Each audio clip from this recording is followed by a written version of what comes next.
Ning Quran dibakas kewajibane wong tua ben apa? Anak la tudara walidatum biwaladiha wala mauludul lahu biwaladi. Engko nek mati enggak mata bu Adam ing kota amaluhu. Engko termasuk ya awaladin salihin. Nabi-nabi susah ya Rabbi habli min ladunka dzurriatan thayyibah. Ora iku ilmu-ilmu kiai-kiai anyar sing nuruti nafsu ana pentinge relasi jaringan macam-macam. Ya memang penting habli minan nas itu penting, tapi sepenting-pentingnya itu masih penting sing fardhu ain rupane malah kadang ngamuk anak. Aku ning jopo dihormati kuwi anakku malah ora hormat aku. Lah manjen kiai ini ning jopo ben anake ora tau nyai yo. Paham ya? Ambek tamu ramah anak disentak. Dolen. Paham ya napa toh? Dolen. Mesti anake ora pati taat. Wong anake sering disentak demi wong li. Wis kali-kali wong liya disentak demi anake. Bareng anake ra hormat yo, aku ning titi dihormati malah anakku dhewe ra kesalah itu. Kula kepengin niru tradisi wong saleh-saleh dhisik. Uwais Al-Qarni mendapat kehormatan gitu perkara ngurmat ibu. Kanjeng Nabi sering cerita, ana wali sing nak sowan wong ditolak iku dadi wali mau perkara ngurmat anake jare kanjeng. Mane ngendikane kanjeng Nabi ana wong kerja ning pasar adol kayu kok mulai nggo nafkahi anake bojone iku hakon ala Allah untuk mencintai dia.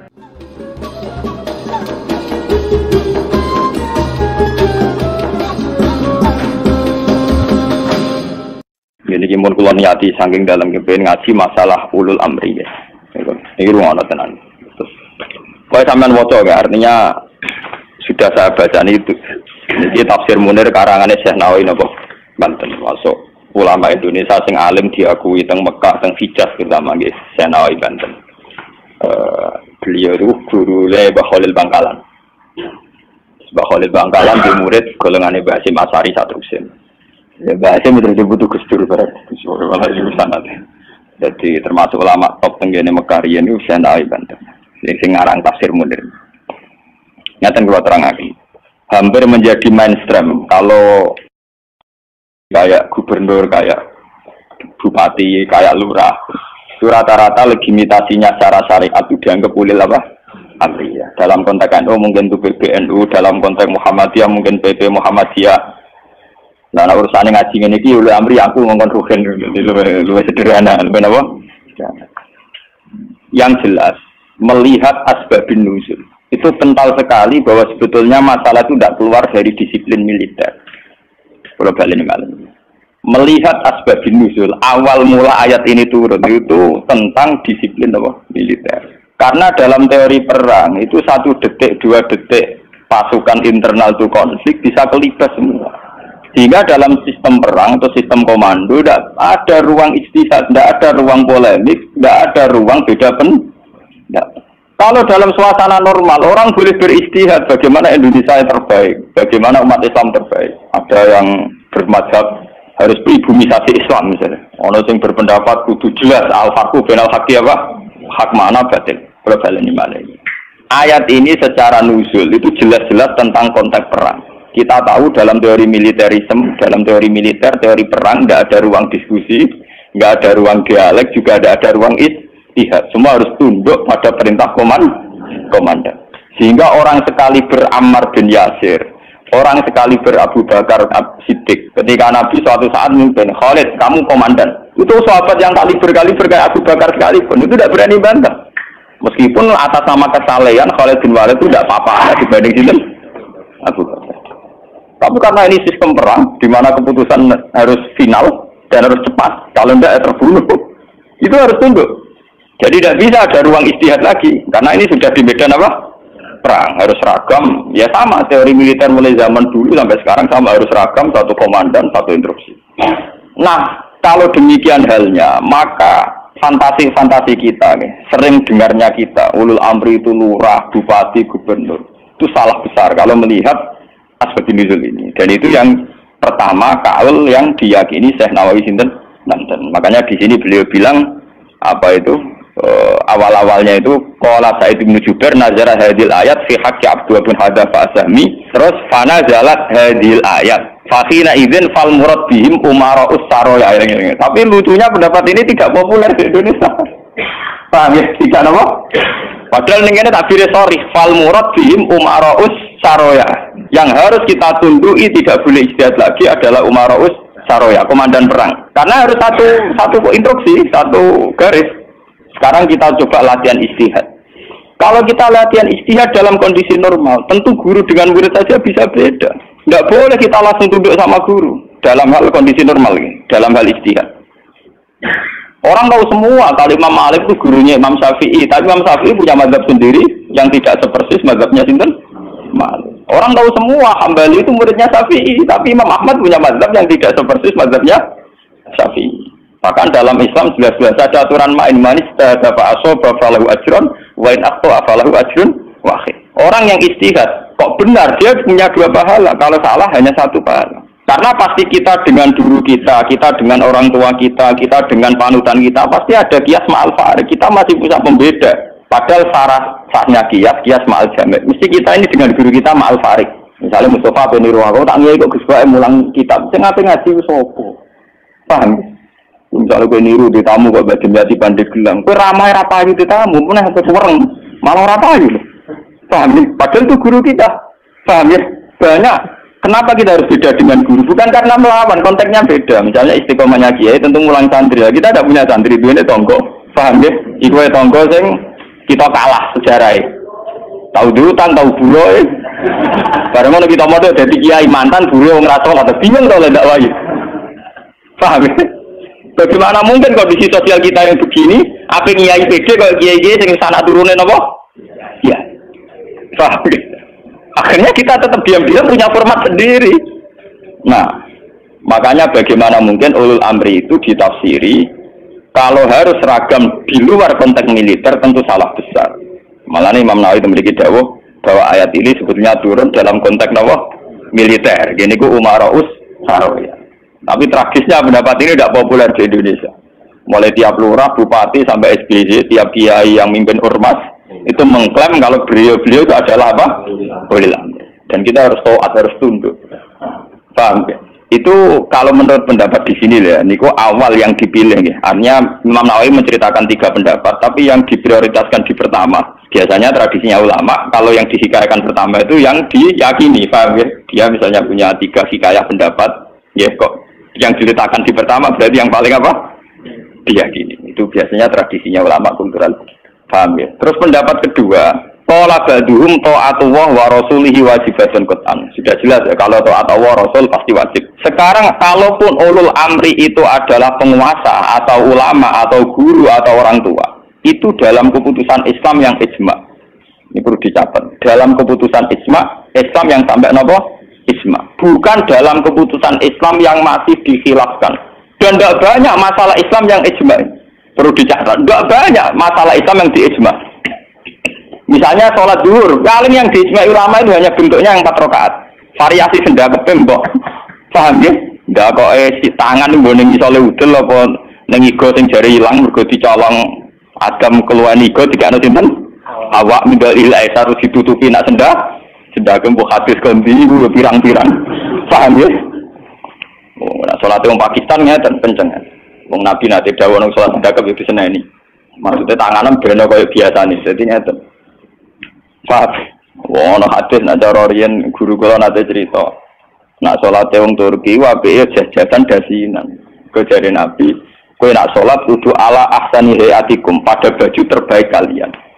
Sarung identik mbek wong nganggur. Paham ya? Berarti kena sholat sarungan, berarti sowan pangeran dengan pakaian penganggur. Paham ya? Mereka sarung itu gue kemulan, gue nyolong pelem. Gue tabok dadu. Makanya orang Turki itu meyakini sholat yang baik itu pakai baju kehormatan. Itu sing gue sowan presiden gubernur. Dulu atau Mesir, tenggene Turki. Wong sholat mesti dadinan celananan. Paham ya? Karena Nabi hanya pakai aturan umum ala ahsani apa? Hayatikum.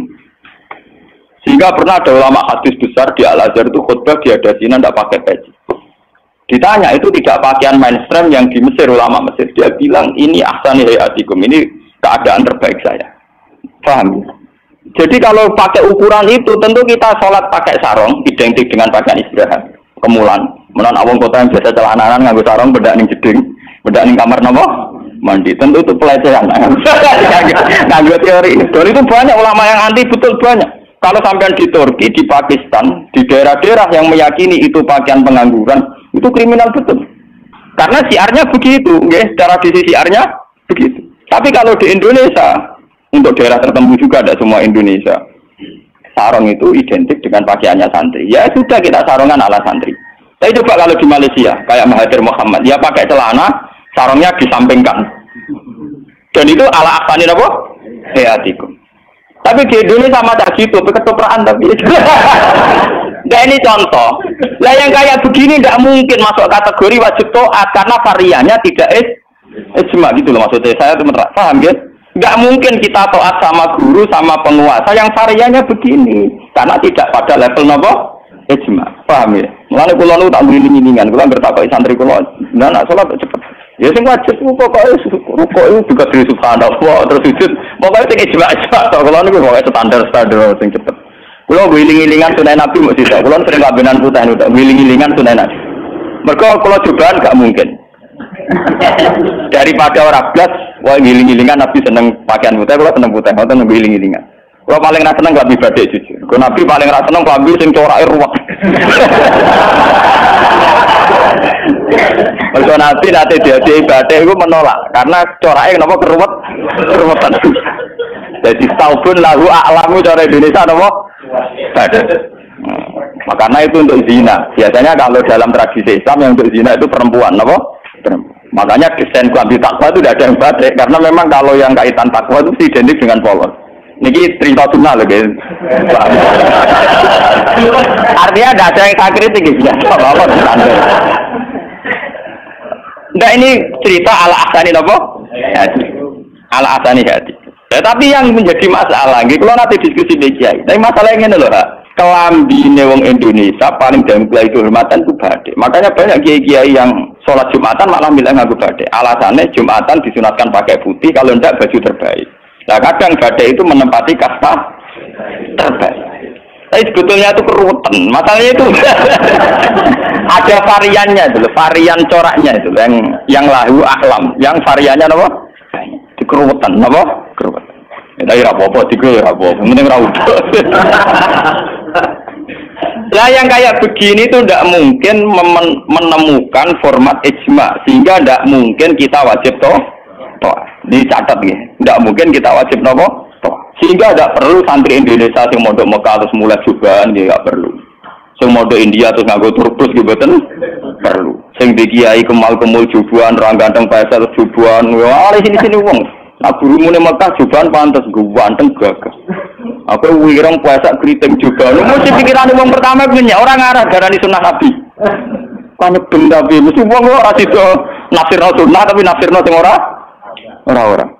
Paham ya? Terus menyangkut varian-varian yang terus begitu. Lah termasuk yang diijmai ulama yang paling sensitif tentu masalah nikah. Itu mulai dulu sampai sekarang kita harus syukur sama pemerintahan Indonesia. Delala kersane Allah diputuskan sepihak. Sebetulnya sepihak loh, saya ulang-ulang sepihak. Format nikah di Indonesia mengikuti mazhab Syafi'i, yaitu harus ada wali atau pengganti wali dan dua saksi. Itu berkah betul bagi Indonesia. Delala mulai dulu mulai pemerintahan Belanda. Karena zaman Belanda sendiri itu urusan nikah, tolak, waris sama wakaf itu juga sudah diserahkan ulama-ulama Islam itu mulai zaman Belanda sampai sekarang.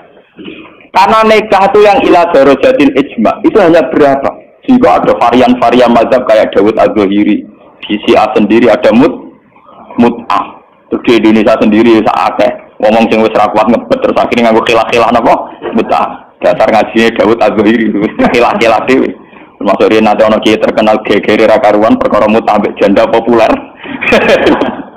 Itu memang repot. Tapi apapun repotnya itu tidak boleh divonis zina. Apapun repotnya, sampai jangan pernah menvonis itu zina. Ya kalau tidak cocok. Tapi jangan pernah menvonis itu zina.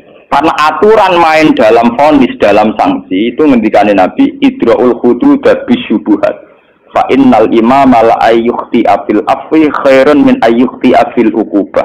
Coba cari jalan terbaik yang paling bisa ditahmilkan, bisa dimungkinkan. Karena seorang imam salah dalam mengampuni itu masih baik daripada salah dalam membuat hukuman. Salahnya pura itu jadi bener. salah tangkap, itu ngeri, paham ya? Nak salah nyepur orang arah masalah. Kalau balik. Jadi kalau masalah-masalah sing ila darajatil ijma, tentu ulama wajib diikuti. Dan menyangkut sholat yang ila darajatil ijma itu bisa dihitung. Paling itu tadi bentuk subuh 2 rakaat itu ijma. Kunute ora ijma. Kunute pun mboten apa? Ijma. Bismillah mboten ijma. Zaman sholat nang masjid Mekah ning haram ora ngarang ana maca napa? Bismillah. Jare wong Syafi'i ta ora maca bismillah. Sekotawa kabeh ya pinter oleh ngrayu jamaah. Iku maca lon-lon. Kok karo mati speaker ana lon-lon. Mereka ngomong Syafi'i cuma nanti kita kok tenan, sah apa boten Gus? Wong Fatihah mboten maca napa? Bismillah. Dikotak kabeh iku maca tapi apa? Garanti speaker rasa ngono ae kru. Lah jamaah ya goblok nggih pun nak ngoten.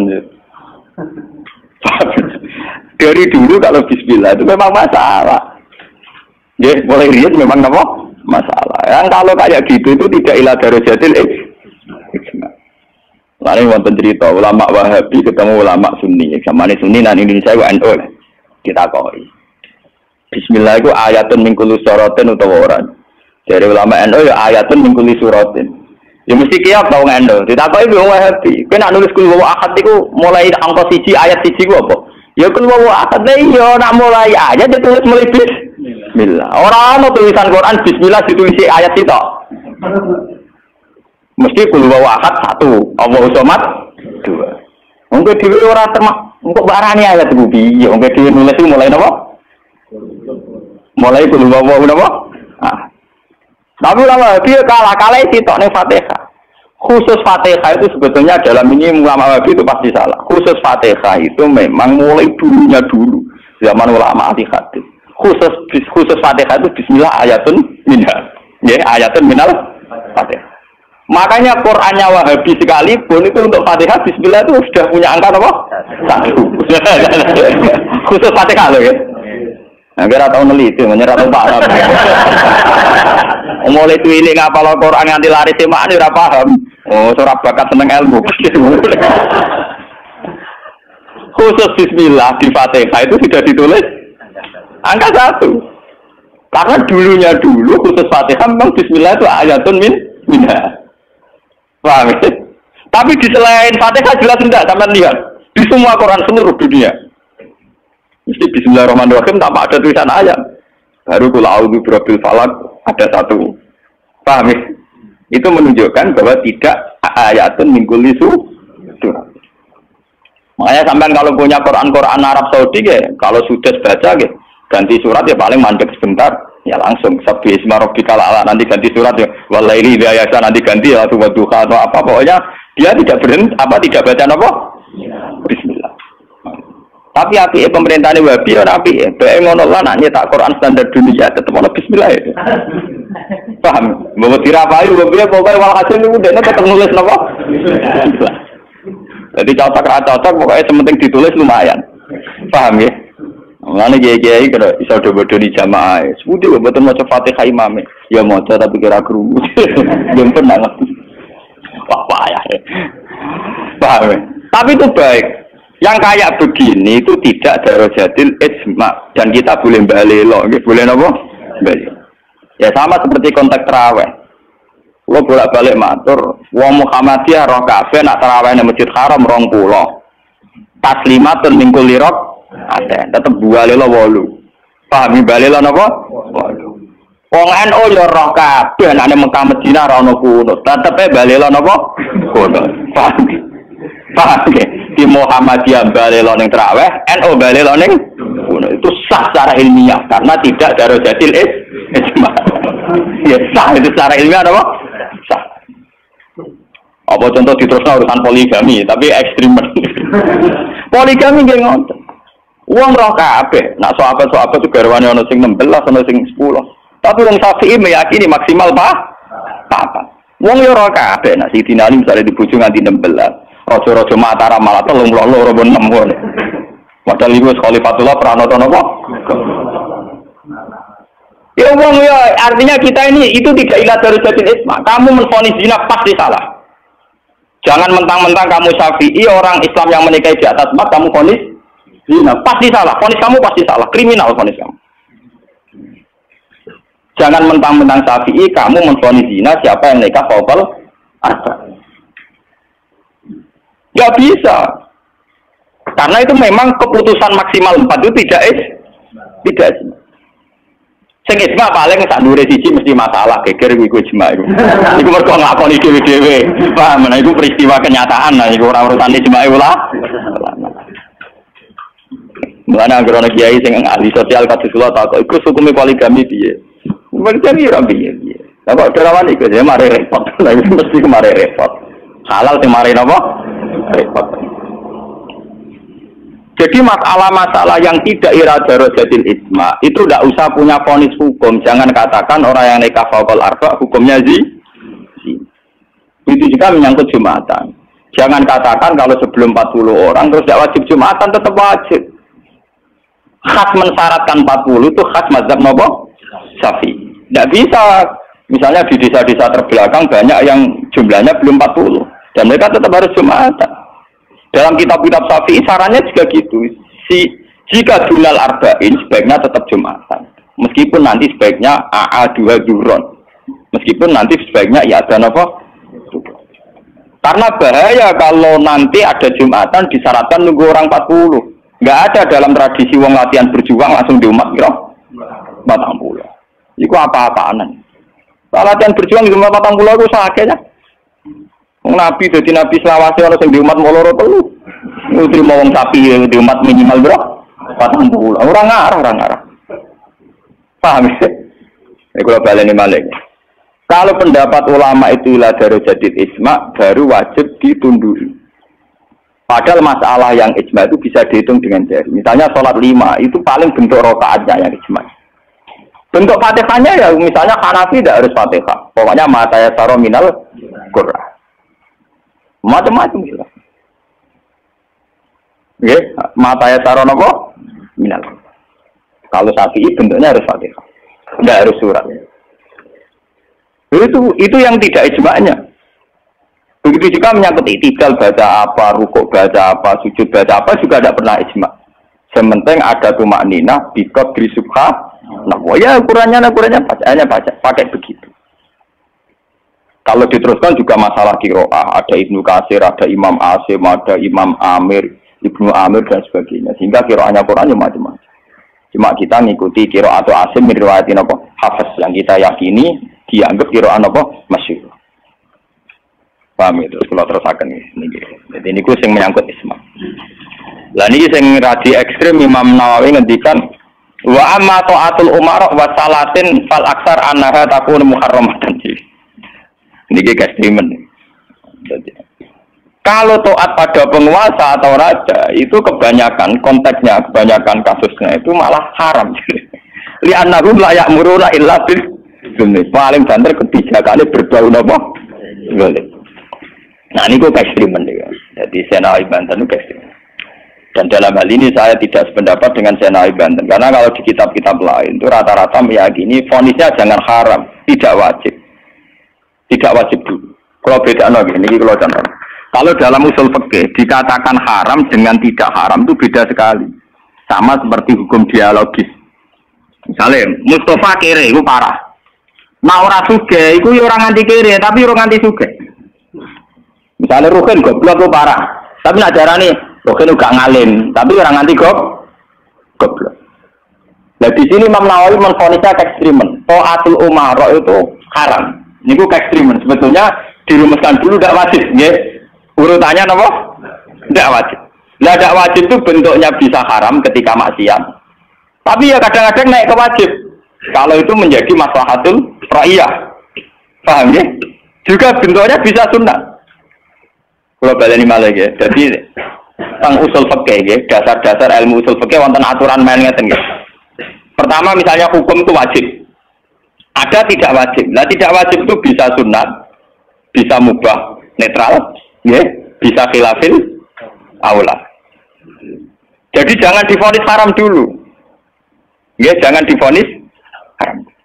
Dan kita ngikuti tradisi Sunni bahwa taat kepada umara selagi tidak memerintahkan barang haram itu taatnya wajib. Selagi tidak memerintahkan barang apa? Nggih, jadi misalnya SBY punya kebijakan masyarakat harus bayar pajak misalnya, yang pada kadar yang wajar. Itu ya wajib. Tapi kalau memerintahkan haram, maka menjadi apa? Haram. Artinya apa? Hukum taat kepada umara itu tidak ada hukumnya. Yang penting tidak wajib dulu. Nanti melihat kalau konteksnya maslahat menjadi wajib.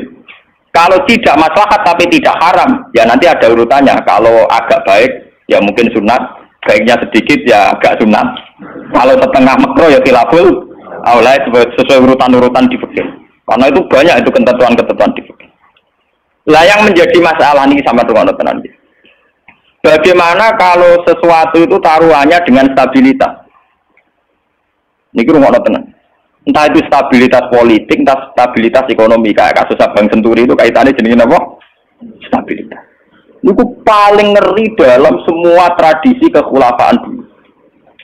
Misalnya Yazid itu jelas-jelas gentuk. Yazid bin Muawiyah jelas-jelas gentuk. Dia adalah aktor di balik pembunuhan Said Husain di Karbala. Tapi kalau dilawan akan terus berdarah-darah umat Islam. Karena de facto Yazid lah yang dianggap presiden saat itu. Karena dia putra Muawiyah yang memenangkan pertarungan politik dengan Ali bin Abi Thalib. Jika kalau dilawan akan terus berdarah-darah umat Islam. Tapi keputusannya Said Hasan mengakui pemerintahnya Muawiyah, juga pemerintahnya Yazid. Apa mengakui kebatilan? Ya enggak.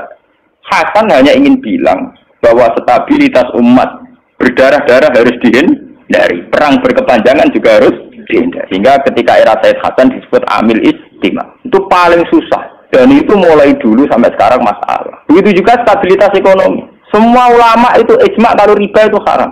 Nah riba itu apa? Mengambil kadar lebih dari uang pokok. Tapi semua sistem keuangan dunia meskipun itu di negara Islam yang jenenge bank rumus dasarnya itu suku bunga. Lah makanya kayak sama tak ceritani, hukum bank mulai NU lahir 26 sampai NU wis tuwek saiki 2000 pinten, tiap muktamar mesti ono sing takok. Yo tetep dijawab khilaf, senengane muni telu ra oleh mulai dhisik wis telu. Suwe tambah papat. Biasane mainstream pertama riba mesti haram. Wis suwe nak riba mesti apa? Haram. Lah nek takok, "Lah bank itu termasuk riba apa ndak?" Urung mesti haram. Pokoke muni riba itu haram. Kalau ceritani nggih. Karena kiai-kiai yang meyakini riba haram itu betul. Kalau riba haram itu betul. Tapi kalau yang meyakini bank itu riba itu tidak mesti benar. Bank loh. Karena begini, dulu ekstrim-ekstrimnya kiai tenggene Indonesia termasuk Kiai Rehan Kudus. Termasuk guru-guru saya ekstrim. Ini kemauan sempat fatwa khusus bank negara itu boleh. Masih bilang gitu. Lihat di keputusan-keputusan LOB itu. Yang masih punya ruang boleh bank apa? Bank negara. Alasannya dalam sistem moneter modern tidak bisa menghindari yang namanya bank. Meskipun rumus bank tentu suku bunga atau melibatkan bunga. Tapi yang boleh itu kadarnya kayak apa? Tentu ad-daruratu muqaddaratun biqadriha. Ada aturan sesuatu yang nggak bisa dihindari. Misalnya kasus deflasi atau mengalami pengurangan nilai tukar. Misalnya begini, tidak mungkin kan orang yang punya uang tahun 82 juta, yang saat itu adol sapi gede, orang nabung di bank 2 juta tahun 80. Tentu 2 juta itu jual sapi besar, regane rong. Kan nggak mungkin 2010 sing sapi disepakati rego 8 juta, tetap dibayar rong. Paham ya? Masa yang kayak itu termasuk riba?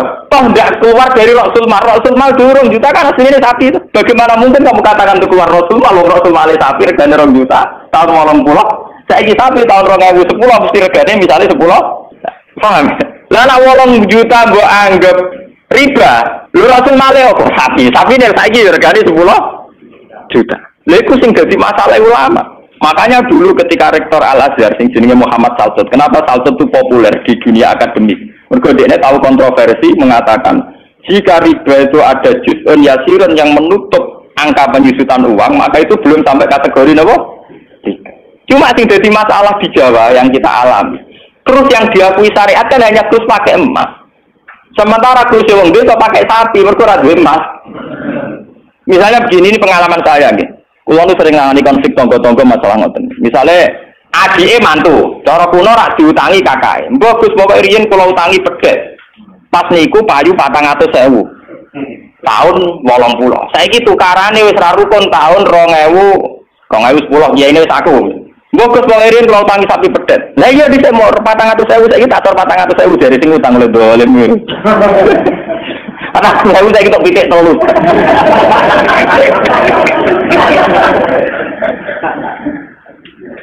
Aku jadi kiai itu kayak gampang lo jawabnya, ternyata mawon. Nak di sahur 400.000 jelas mari geger. Itu kalau pedet mawon. Wong riyen utange napa? Pedet. Sampai itu goblok. Terus orang nganggo empat nganggo pedet, ngene pedet ya saya tuku pedet. Enggak, aku ngukumi wajib nganggo krus pedet wis rupa dhuwit mesti geger. Nah, di kok pedet yo sahur napa? Sekarang tetangga saya itu banyak yang haji. Itu gara-gara krusnya sapi. Dulu mbah saya itu namanya Mbah Sidik. Itu haji pun tak sapi 11. Sekarang itu ngomong darani haji ku murah. Dulu keluarga saya haji kula menangi gek cilik, keluarga kula haji mau bayar 7 juta. Terus menangi malih haji 14 juta. Pas bapak kula haji 2003 niku 23 napa juta. Tapi wong desa muni darani haji saiki sepakat murah. Mergo nak nganggo sapi. Mergo dhisik sapi entek sapi 16. Saiki 30 juta lah mau entek sapi papat. Dadi wong desa nak darani haji saiki luwih murah timbang dhisik. Artinya apa? Rupiah yang melonjak tidak ada pengaruhnya dalam kerusuhan besok. Mergo dhisik 7 juta entek sapi 6, saiki 30 juta mau entek sapi papat. Bagaimana Anda bisa menvonis riba dalam konteks-konteks seruat ini ekonomi ini? Paham ya? Mesti wong ora paham nak wong fikih ngukumi riba itu sak perampangan. Ya mau mikir maksudnya ora paham. Paham ya? Kalau kita nanti dibantah mbak Kiai, lah nak ngoten nak jenenge riba. Sama nak diutang aku malah saya kira iso nyaur, mesti riba. Wong diutang Pak, wong diutang. Saya iso nyaur mesti kudu riba. Nah riba ora iso nyaur. Nah contohnya piye? Nah misalnya sampean diutang aku 10 tik, saya iki golek 10 kangelan tik sahur 100 rupiah riba lho kamu niku. Iya toh, misalnya orang dulu punya pecahan 10 rupiah, diutang 10 rupiah. Saya ini rugi nyaur iki, boleh pecahan terkecil saya ini 100. Nyusui ra iso lho. Wong pecahane 80 ya ora ono. Apa riba itu misalnya? Paham ya? Kalau riba itu persis nilai intrinsik, nilai nominal uang, tentu masalah. Tentu apa? Berarti uang diutang 10 sen atau 10 rupiah kudu disaur 10. Bela ini ning ndi? Paham ya? Nah ora iso barang riba lu disuwi dhuwit 100 rupiah, golek 10 rupiah 80 ya. Piye carane? Malah dadi ulama gelem mikir. Paham? Nah yang kayak begini ini masalahnya itu repot. Kalau sudah menyangkut stabilitas, entah itu politik, entah ekonomi, pasti itu repot.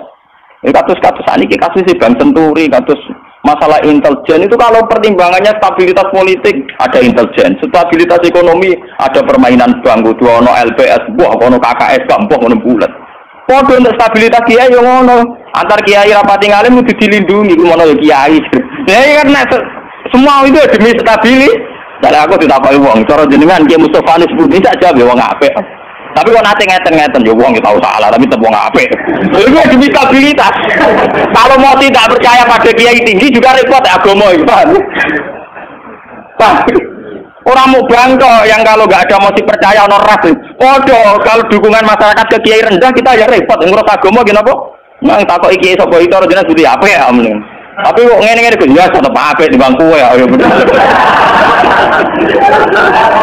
Aku lah sering disewani tiang-tiang ono kiai terkenal apa si A tokoh-tokoh desa mbok terkenal apa kono jenenge fitnah macam-macam mbok fitnah mbok tenan apa napa alam. Ono kiai kok kelakuane ngene-ngene terus ya ben apa to. Sing darani kiai kok apa? Kiai ku wong sing mimpin salat. Nek pancen salat itu pas kiai lan di luar iku kowe ora nyekno ora apa. Sesuai kiai ini kadang-kadang ke anakku, walau gue sekolah difitnah ngeten aja. Kulo goblok, ngiai kok di luar urusan sholat. Yang penting gue anggar sholat ke rukuk makmum rukuk kabeh. Pas gue sujud kabeh, gue jenis gue pas ngiai. Paham deh? Di luar itu 50-50. Oh ngaku sing ngalim perasaanku ngono kok kowe kok repot.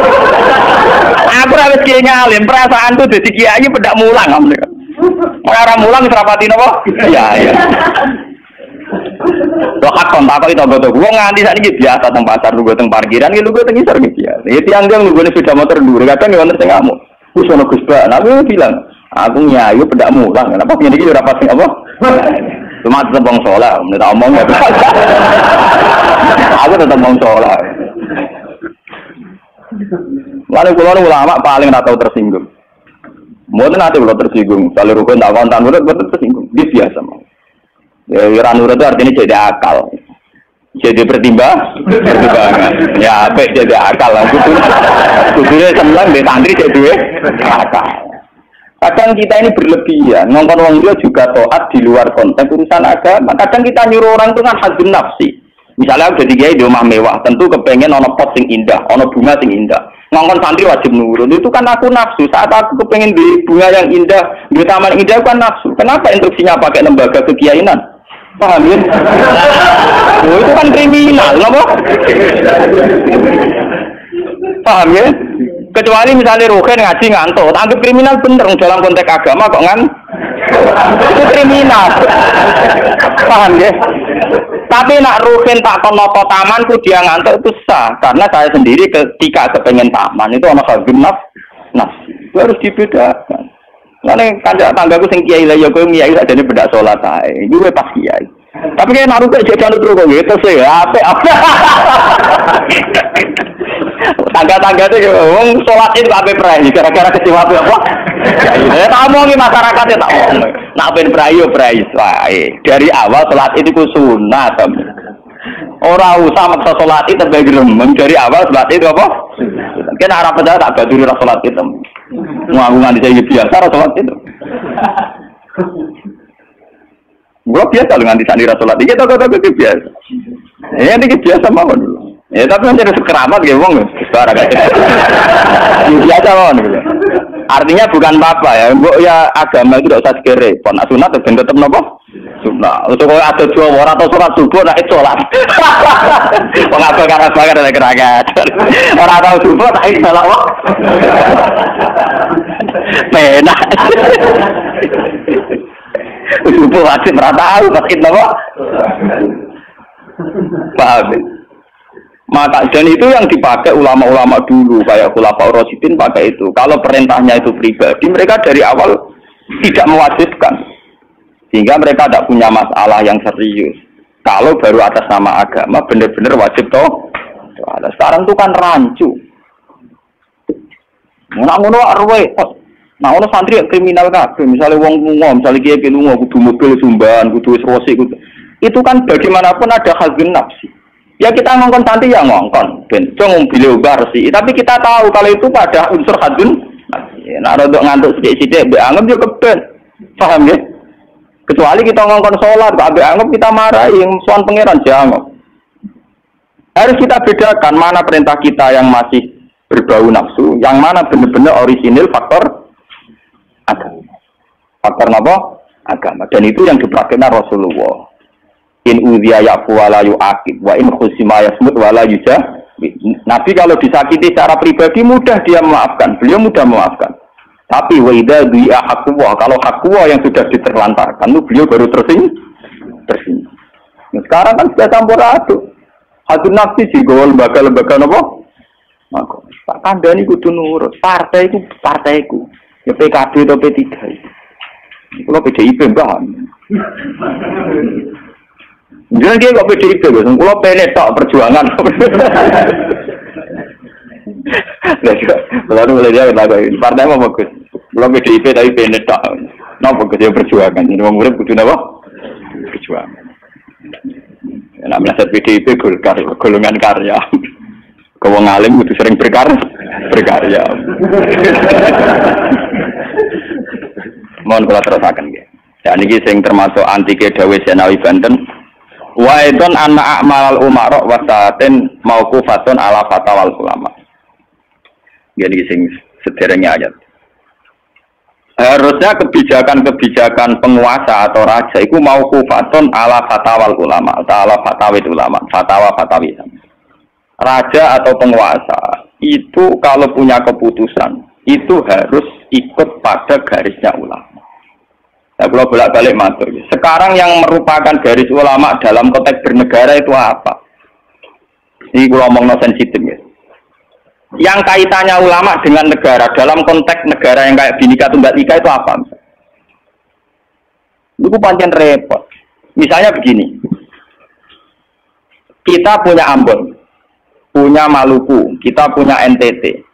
Ketika dipaksakan dulu piagam Jakarta, yang memaksakan syariat Islam, tentu mereka akan menantang keluar dari Indonesia, NTT dan Ambon, Irian Jaya misalnya. Yang kayak begitu itu tidak fatwanya ulama, itu sudah masalah bernegara. Nah, kalau nanti tanggal kiai cara jenengan sebudikus, misalnya Indonesia memaksakan penerapan syariat Islam. Syariat Islam yang mana? Kalau syariat Islam formal, mungkin kita akan mengatakan sebaiknya diterapkan syariat Islam. Tapi termasuk syariat Islam adalah menjaga peluang dakwah, ini catat. Dan saya siap ketemu Allah dengan pendapat ini. Bukan berarti saya terus pluralisme atau pakai teori-teori modern, enggak. Saya pakai teori ulama. Saya tidak pakai teori modern. Catat ini, saya tidak pakai teori modern, pakai teorinya ulama. Termasuk syariat adalah menjaga peluang dakwah. Bayangkan kalau dipaksakan syariat Islam, kemudian NTT keluar dari Indonesia, Ambon. Kemungkinan kita dakwah di Ambon malah tidak ada. Juga kemungkinan Islamisasi di NTT malah tidak ada, karena sudah keluar dari Indonesia. Paham ya? Mulai dulu wali songo ambek maling ya apik. Ambek tukang zina ya apik. Ambek tukang gadi ya apik. Itu bukan berarti mereka tidak bisa membedakan hak dan batil. Dengan diapii masih ada peluang komunikasi. Dan dengan ada peluang komunikasi, ada peluang dakwah, ada peluang pembenaran. Sama dengan utuhnya NKRI NTT bagian dari Indonesia, iso kiai rapai kok rugen buak rono NTT. Ben dadi ya. Lho kanca kula nek pondok dhisik ra kanggo ini Irian Jaya kiai provinsi lah. Wingi sowan kula ngajak pangdam berarti. Ya Allah Gus kula munggo ning sarang kiai RT ora payu ning kono kiai provinsi. Lho wingi sowan kula niku sowan numpak sahabat bareng sinten? Pangdam. Saniki mun gawe yayasan nggih sekolah tinggi lah. Jadi rektor kayak gitu. Wadah kita huruf ora roh. Wong sak urip-uripe ngaji rek kula ra tenan bodorane ra tenan. Saya bakatane mbek napa? Pangdam. Mergo ketika ada kerusuhan di sana, mesti tokoh agama diundang Pangdam. Dan ini termasuk mewakili tokoh provinsi levelnya napa?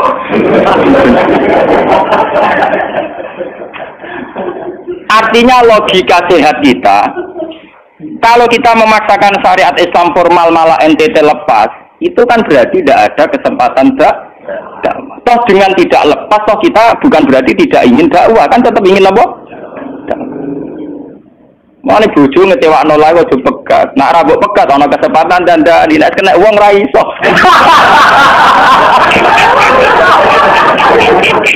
Tapi tak tegir apa.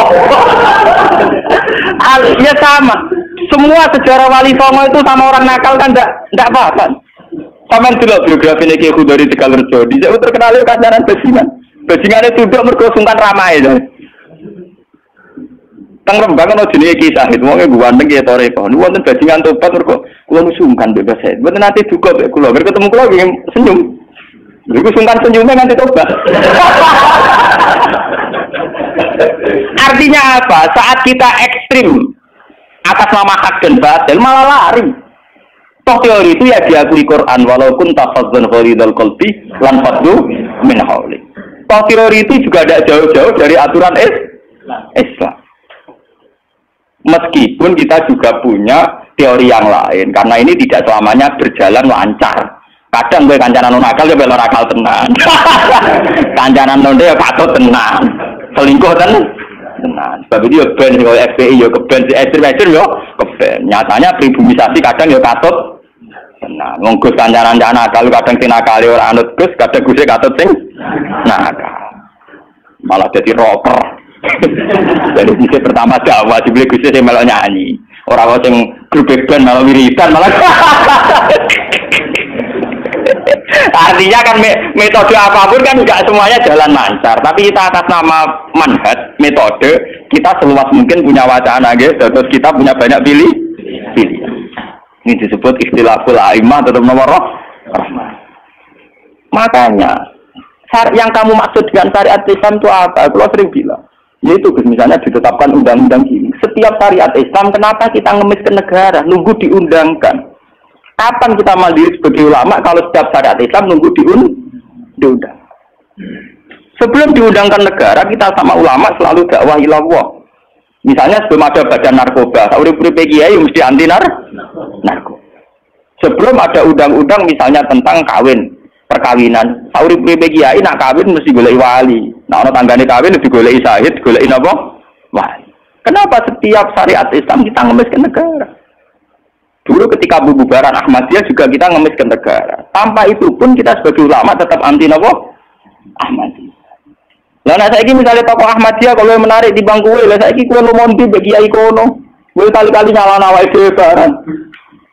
Ngono kalah lomo ngono ae. Bagaimana mungkin kita dakwah nek ki sunine medhit ki non sunni lo? Ketika wong lari ning aliran dari aliran apa ses? Engko kan nanti hisab pangeran iku mlayu perkara kowe medhit ora perkara apa-apa, ora lara. Paham ya? Ini masalah. Makanya kalau baleni malih ya. Syariat Islam itu komplit, termasuk aturan hak dan batil, tapi juga aturan dakwah. Makanya kalau terima kasih ya, sama ulama-ulama sekarang itu sekarang ada rumus, ada fiqhul ahkam, fikih yang menentukan hukum ini haram, ini halal, ini mubah, ini khilafil aula.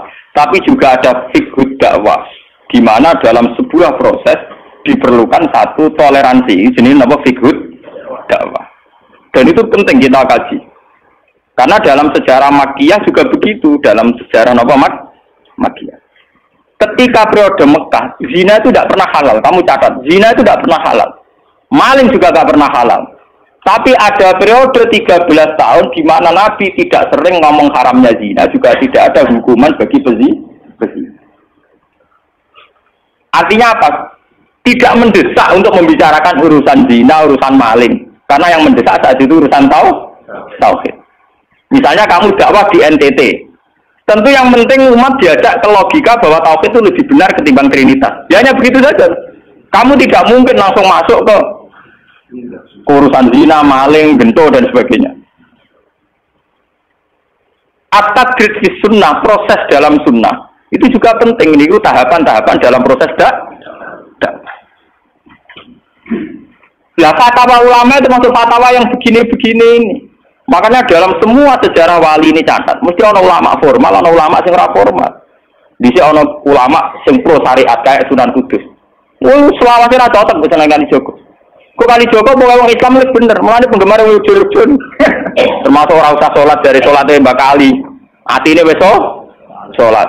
Wala kan boyo lali salat 3 klaten Jogja mbok kono. Sunan Kudus kafir cara dene. Selawase ra cocok. Ya tapi bagaimanapun, bagaimana mendakwai orang Islam kawasan Jogja, Klaten, Solo, golongannya pinggir, kalau tidak model Kali Joko. Nyatanya ya tetap saya Islam pirang-pirang, sing sholat ya akeh. Paham ya?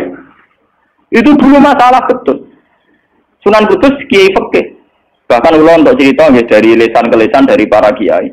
Sunan Kali Joko saat itu tukaran terus be Sunan Anu Yakin ke sisi tok ape gawe dakwah nganggo macan tengul napa jenenge wayang napa tengul wayang tengul lak bentuke fisik wong koyo patung haram kuman suara sorotan udiba kok ngekek nyawa barang jero iki kuno kan ngene akhirnya tukaran Kali Joko sadar iku metode efektif walhasil akhirnya disuwarno kiai sepuh zaman iku Sunan Kudus Sunan Ampel terus ditenani ya saiki sedengan wayang kulit.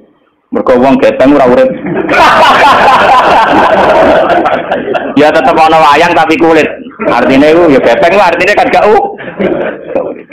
Anak ora urip iku kan ora perlu kon ngekeki nyo. Iku tengah-tengah.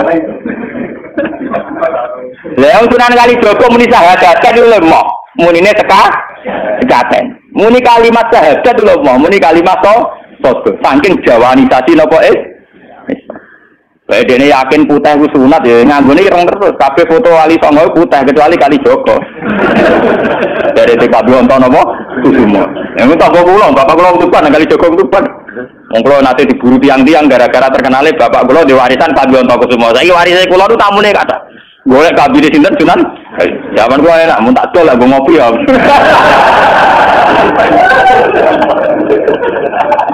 Mau kok barang apik tiba didol go ngopi. Sing duwe aku terserah kula. Oh ngenyawang tenan wong alim bisa bakat ono Kusumo. Payah tenan. Mulai dulu Abu Yazid Al-Bustami juga begitu. Mesti ada ulama yang di kampung-kampung. Sama tak ceritain ya, biar ulama syariat tidak terlalu ekstrim. Zaman Sayyidina Umar jadi khalifah resmi yang ditunjuk para sahabat. Dan saat itu belum banyak konflik. Ya belum banyak apa. Itu Sayyidina Umar mendapat amanah dari Rasulullah Shallallahu Alaihi Wasallam. Umar, saya punya umat. Dia adalah orang terbaik di zamannya. Ini saya punya umat. Dia adalah orang terbaik di zamannya. Namanya Uwais Al-Qarni. Kalau kamu ketemu dia, salamku untuknya. Dan kamu harus minta doa supaya husnul khotimah. Terus dari Umar, pakai Fabi.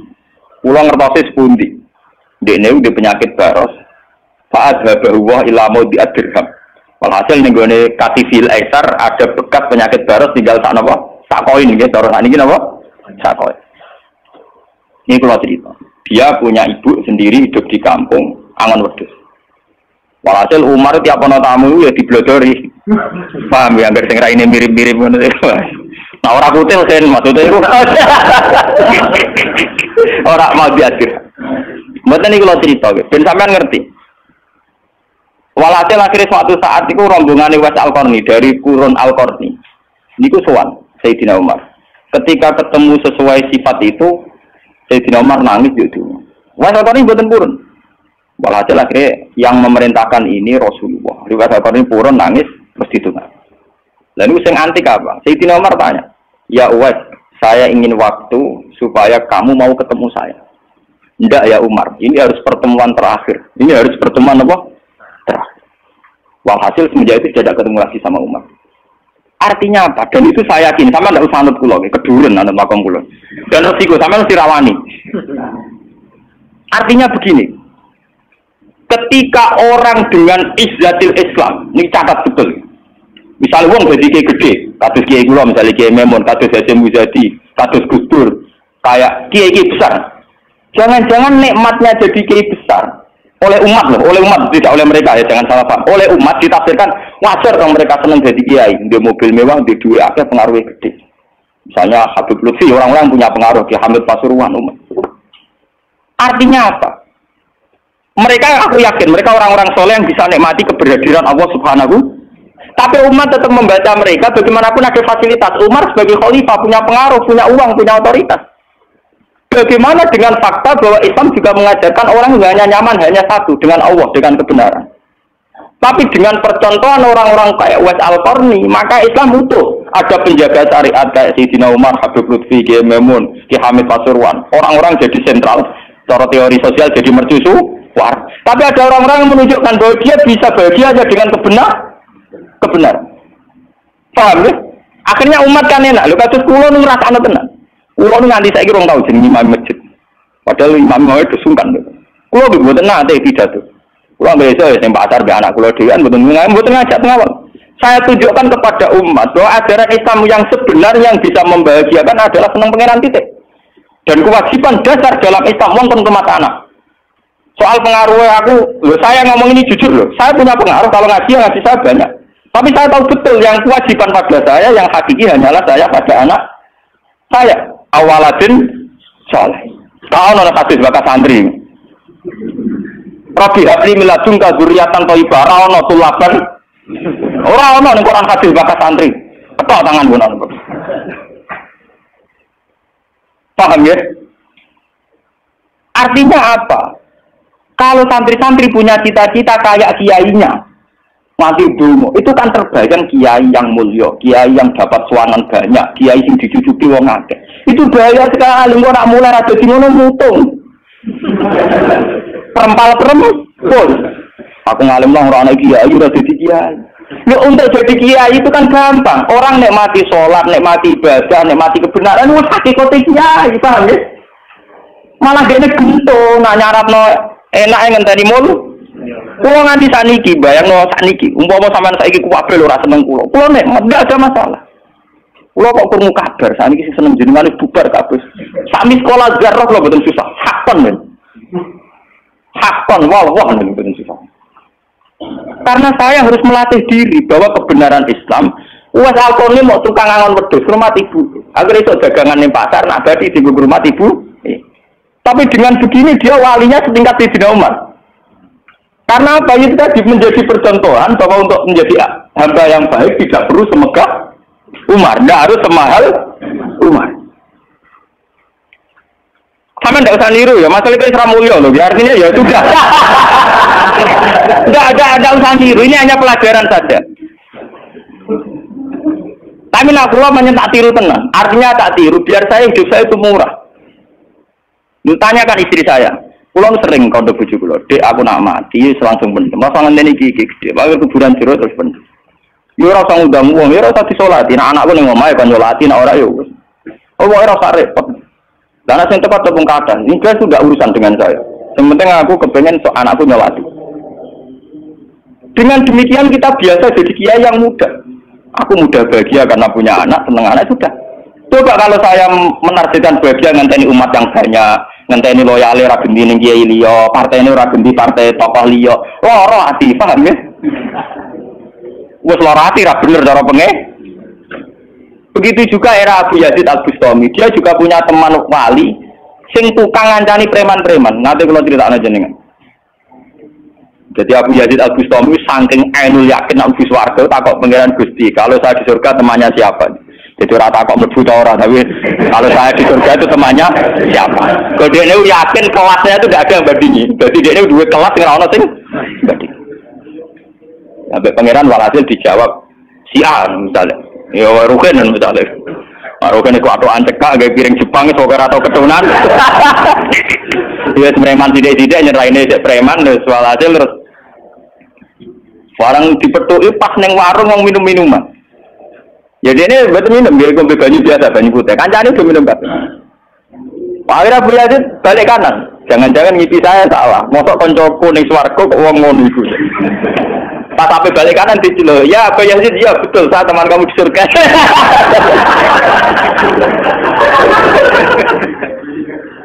Akhirnya tak kok ya. Kowe ku walim kelas atas, kok kelakuanmu? Kula ngancani wong minum-minum niku dalam proses dakwahi mereka, aku separuh wis tak tobat. Sing separuh tugas jenengan mriyang. Awalane seperti yang wali resmi kon nobatno wong mereka. Jadi gampangane umat Gus Mek tekan mimpin Hasim Muza. Paham ya? Wafi ali terus ngetokno wali ini. Iya. Umatem kon delok ra iku. Nak ora tobat ojo undang Abu Yazid habis. Delalang. Hei umatku, itu seorang wali Abu Yazid. Lihatlah wajahnya, langsung tobat kabeh. Karena alamat kiai nek tau nobatno wong. Ana kiai kok ora tau nobatno wong, ora ana wong sing tobat krana wajahe tak suarane ora pati kiai. Paham ya? Ora pati napa? Iya. Tugas kiai nobatno wong ora ana sing tobat malah kepelayan. Iku ora pati napa? Iya. Contoh lagi bahwa orang soleh itu tidak harus berkecimpung mimpin itu cerita terbesar adalah Nabi Musa dan Nabi Khidir. Nabi Musa itu dengan segala reputasi, revolusi mengalahkan Fir'aun, menyelamatkan Bani Israel dari cengkeraman Fir'aun. Tapi ketika Nabi Musa merasa orang terbaik, saat dia khutbah ditanya siapa orang terbaik, ya Musa saya. Sama Allah diingatkan sama Nabi Khidir. Itu hanya orang sendiri di tengah laut. Artinya apa? Untuk orang menjadi soleh harus punya pengaruh kan? Tapi Khidir dewean. Tapi saiki wong kejangkitan penyakit. Kiai sukses wis pengaruh akeh, jamaah akeh, nak wiridan akeh, istighosahan. Lan kula nu tak latih tenan. Kula nggo gak ditegir ngalim mboten purun, mulang ngeten-ngeten. Saking nak sing mulang ra kula ketok malah keliru. Misalnya jadi itu saja masalah itu. Ya misalnya sing motor terus rujuk era karu-karuan.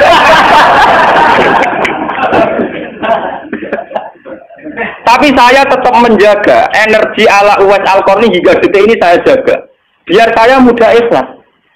Islam itu gampang. Dengan kita tidak mentargetkan pengaruh, maka mudah syukur. Uang ngerasa tenang.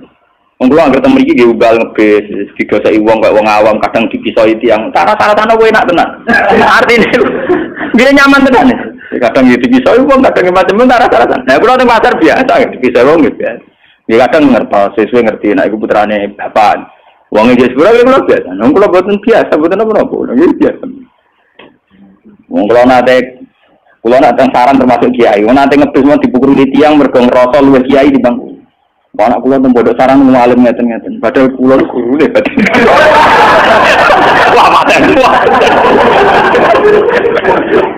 Wah, saking awam kulo. Maksudnya karena saya dipilih ngajak anak kulo ya, gue jajan sitok nih. guyon mbak anak kula kalau ngawam cekek. Situ bukan saya Pak, untuk menjaga itu. Bahwa khazanah Islam itu ada tokoh formal kayak Sayyidina Umar, Nabi Musa, kayak Kiai Memun, Habib Lutfi, ya siapa? Kalau di sini mungkin kados Kiai Nawawi, banyak Kiai, enggak apa-apa, itu harus kita jaga, kita hormati. Kados Mbah Nawawi, Mbah Munawir, Mbah Arwani kita hormati. Tapi jangan lupa Kiai Humul ini juga menjaga stabilitas agama. Dan itu di Wali Songo dicontohkan anaknya Sunan Muryo. Sunan Muryo itu satu-satunya sunan yang mau kumpul uang, memilih kuburan yang dhuwur gunung angel ra karuan. Artinya kita ini harus kaya sekali dengan khazanah-khazanah perilakunya para orang-orang Tapi kenapa kamu milih soleh-soleh yang duwe akeh? Jangan-jangan kowe wis kriminal, Pak. Wong aku sing alim ora milih soleh sing ngono kok ora ngalim kok milih soleh sing duwe akeh pengaruhe. Mana kulon saat ini kini sempurna kan, urip kulon wis final, kulon anggap urip kulon pun final. Mana dari bujuk kulon kok tidak kulon mati, kulon menganggap urip kulon final. Artinya saya itu sudah menganggap Islam itu final. Islam itu kelebihannya kan gitu, umpama dewean ya nyaman, kumpul uang ya nyaman, tengah-tengah ya apa? Nyaman. Mana dari hikam ketika mendidik Humul, bagaimana saya butuh orang saat saya lahir juga sendiri. Kok aku ketemu pangeran dihisab ya sendiri. Kok ning jero kuburan ya Aku tanggung jawab ning arep pangeran sendiri. Kok aku dipendem ya sendiri. Aku pas lahir ya sendiri. Aku pas mati ya rohku dicabut ya sendiri. Kok aku butuh wong lha apa? Tapi sekarang manusia semenjak ada teori ilmu sosial itu kulino didikte betapa pentingnya pengaruh relasi jaringan. Wah, teori bulet kok mbok not. Paham ya? Pembuletan teori ngono apa? Lha sakniki Rembang kados ngeten iki rame-rame badhe pilkada. Wah, Amir Kiai disewani kandidat. Lah niku kandidat kula niki untuk bocoran. Paling sumpek nek absen jenengan. Wes kabeh kandidat takok arah-arah kasus. Padahal cara kula disewani iki buron, tapi kita tahu kula luwih nikmat tak dolaran mbek anak kula. Kita kandhani asisten. Ya ora apa-apa rene, tapi yo ora janji ketemu. Wah, pas dolaran mbek anak tak dhisikno anak. Muga cara Quran niku bupati mbek anak wis dibakat hubungane wong tuwa mbek napa? Mbok kowe bupati dolan apa hal dolan be anak temen anakku. Anak lho kuduran banyak ngono karo Quran dibakas wa anak. Ning Quran dibakas kewajibane wong tua ben apa? Anak la tudara walidatum biwaladiha wala mauludul lahu biwaladi. Engko nek mati ndak matabnu adam ing kota amaluhu. Engko termasuk ya awaladin salihin. Nabi-nabi susah ya Rabbi habli min ladunka dzurriatan thayyibah. Ora, iku ilmu-ilmu kiai-kiai anyar sing nuruti nafsu, ana pentingnya relasi, jaringan macam-macam. Ya memang penting, habl minan nas itu penting, tapi sepenting-pentingnya itu masih penting sing fardhu ain, rupane malah kadang ngamuk anak. Aku ning jopo dihormati kuwi anakku malah ora hormat aku. Lah manjen kiai ning jopo be anake ora tau nyai yo. Paham ya? Ambek tamu ramah anak disentak. Boleh.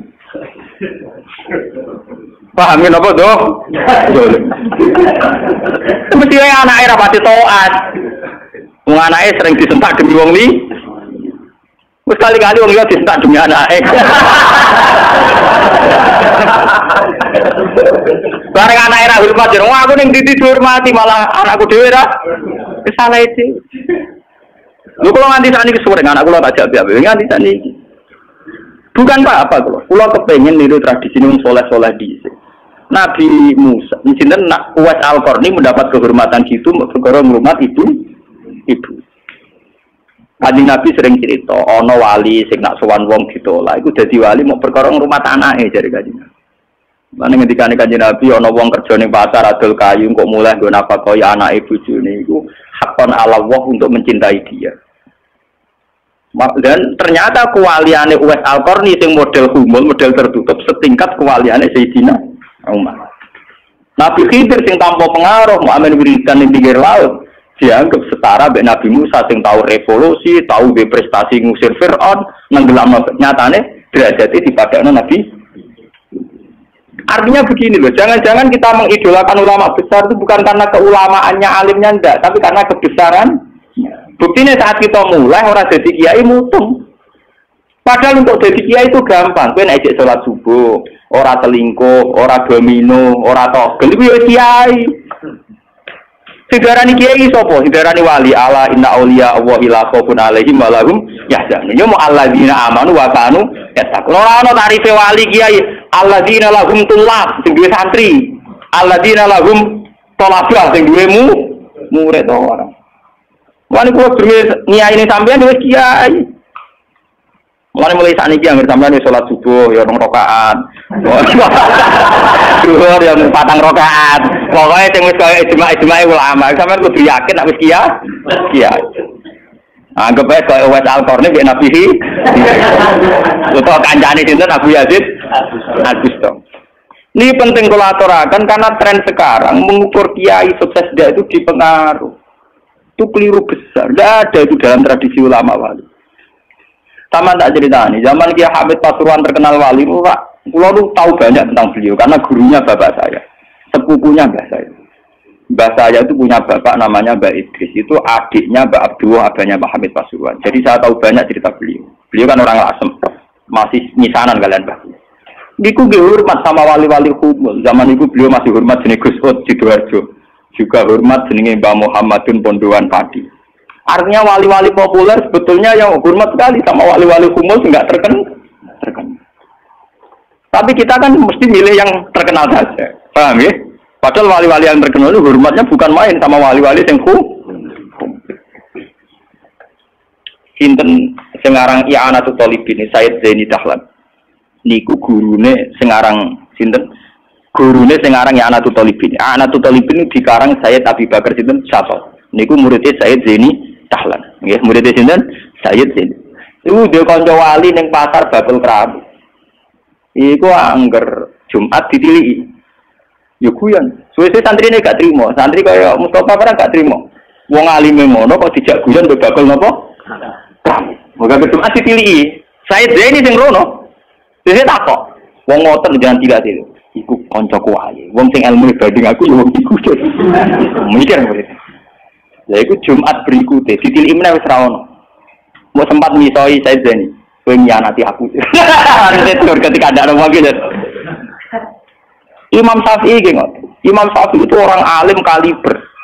Dia itu kalau ijtihad hukum kok belum dikomunikasikan dengan Saiban Ar-Ra'i itu belum mantap. Imam Syafi'i itu mujtahid hukum, tapi kalau dia ragu, itu ngenteni kancane jenis Saiban Ar-Ra'i itu kang angon wedhus ning besok. Kowe nek dikomunikasikno niku mantep. Dan itu mungkin setiap zaman mesti mungkin. Nah, kalau ngalami, kalau kan sering teng pasar, orang mobil mau mandek.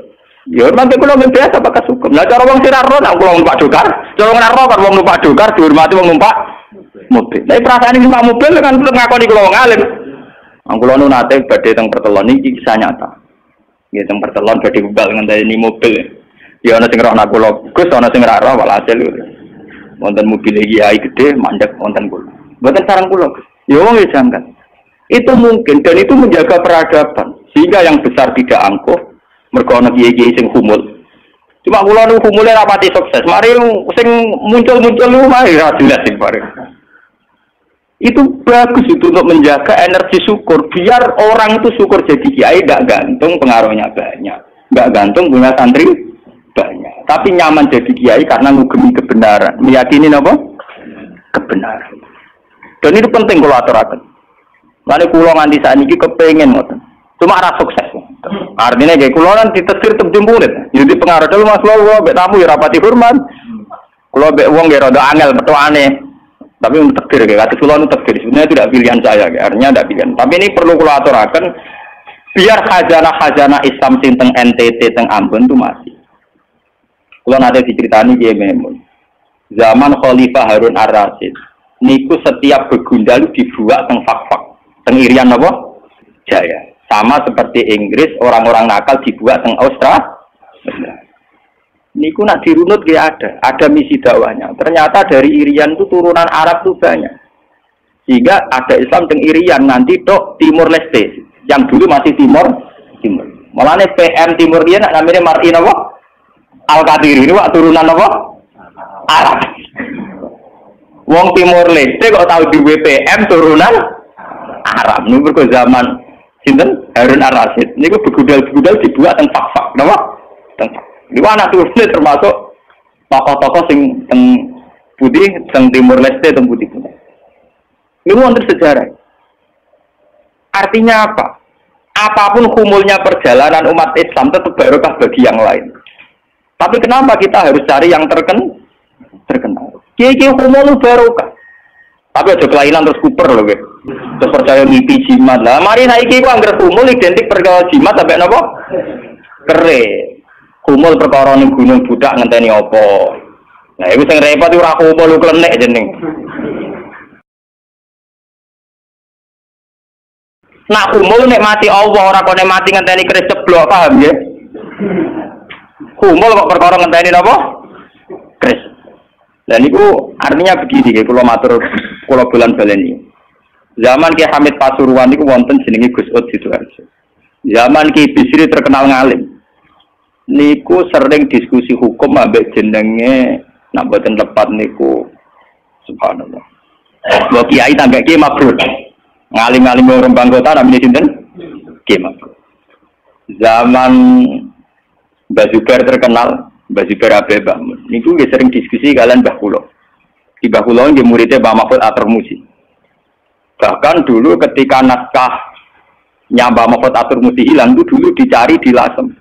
Di kiai yang saat itu belum terkenal karena masih Gus. Ini ku jenenge Mbah Mansur. Niku murid Mbah Mansur bin Khalil. Lah Mbah Khalil itu santri sing katibnya Mbah Mahfud Atur-Musi. Jadi banyak sejarah-sejarah di mana kiai-kiai top pun harus berburu sama kiai-kiai humul, kiai-kiai napa? Kiai-kiai humul. Nah saat ini sing dadi repot kan sing kiai top nyepelekno kiai humul, sing humul perkara lha padha masalah ini. Padahal andekan seperti cerita-cerita dulu Imam Syafi'i cari Saiban Ar-Ra'i, Sayyidina Umar cari Uwais Al-Qarni. Itu akan stabil Islam. Artinya stabil begini loh. Orang merasa Islam itu nyaman bukan karena derajat-derajat duniawi. Selama ini kita akan begitu. Wajar kiai ayem, umatnya di mobil di duit. Artinya umat itu belum bisa menafsirkan nak kiai ayem karena tingkat kecintaannya pada kebenaran termasuk pula. Paham ya? Tapi dengan ada kiai yang tidak terkenal dirapati di duit, kok tetap nyaman? Berarti kan bukti tingkat kenyamanannya dia faktor kebenaran. Dan dua kubu ini harus ada terus, paham ya? Untuk menjaga kestabilan Islam. Dan dalam semua sejarah itu ada, gua punya datanya. Lu Abu Hanifah terkenal lu nembil gara-gara murid-muridnya.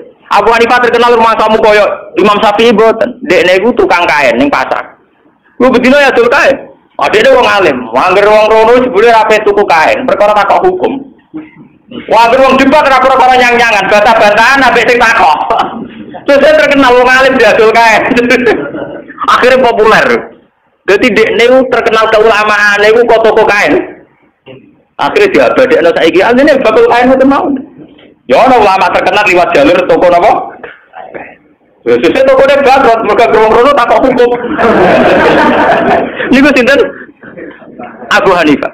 Saniki mboten rapati ngalim ngetokno kiyaine.